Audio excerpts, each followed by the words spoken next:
बार बार जिस शय की तरफ हम एक मुसलमान को मुतवज्जे कर रहे हैं वो ये है कि खुदा ये कहता है तुमिनूना बिल्लाह, किस पर ईमान ला? अल्लाह पर ईमान ला।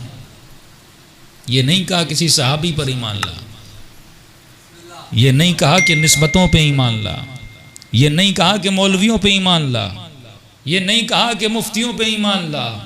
उस पर ईमान ला जो तुझे जन्नत में भेजने का हक रखता है।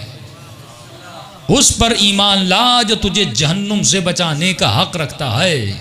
और उस पर ईमान ला जिसे मैंने वारिसे जन्नत बनाया है। ये खुल्लम खुल्ला चैलेंज है, न किसी सहाबी के लिए न किसी वली के लिए जुमला नहीं कहा गया। अगर वारिसे जन्नत और जवाना ने जन्नत किसी को करार दिया गया वो हसन और हुसैन को करार दिया गया।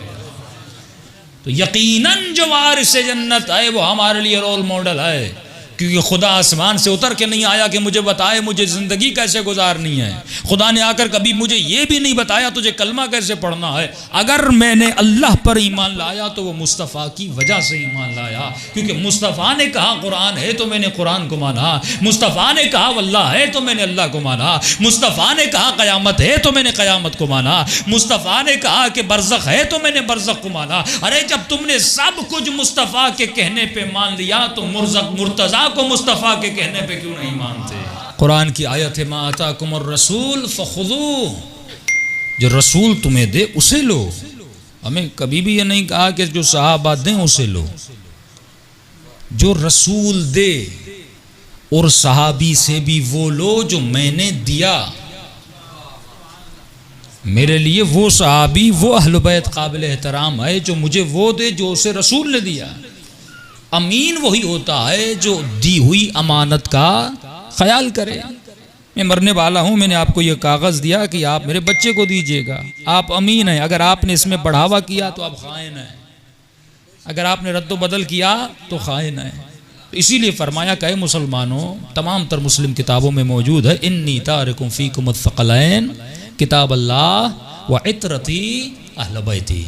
ऐ लोगों में तुम्हारे दरमियान दो चीज़ें छोड़ के जा रहा हूँ, एक अपनी किताब छोड़ के जा रहा हूँ, दूसरी अपनी इतरत। और पूछा गया या रसूल अल्लाह इतरत कौन है? आवाज़ आई जो असहाब किसा हैं, जो तादर ततहीर के नीचे थे, जो पंजतन पाक हैं, ये मेरी इतरत है। और अगला जुमला फरमाया लन तज़िल्लु बादी अबदा। अगर तुमने इन दोनों के दामन को थामे रखा, मैं गारंटी देता हूँ कि मेरे बाद कभी गुमराह होगे नहीं। गुमराही का लफ्ज़ ला कर बता रहे हैं कि मेरे बाद कई लोग गुमराह हो जाएंगे। शर्त बता दी, अगर तुम गुमराह होना नहीं चाहते तो तुम्हारे घरों में दो चीजें होनी चाहिए। फरमाया एक तुम्हारे घर में कुरान से तमस्सुक होना चाहिए, दूसरा तुम्हारे घरों में अहले बैत के साथ तमस्सुक होना चाहिए। यानी तुम्हें दीन लेना है तो अहले बैत से लेना है, शरीयत लेनी है तो अहले बैत से लेनी है, क्योंकि ये मेरे दीन के अमीन है और इसका सबूत मैदान करबला है। ये गर्दन कटा तो सकते हैं लेकिन अपने उसूलों पर कॉम्प्रोमाइज नहीं कर सकते। ये अपने बच्चों को कुर्बान कर सकते हैं लेकिन कभी भी ला इलाहा इल्लल्लाह पर कॉम्प्रोमाइज नहीं कर सकते।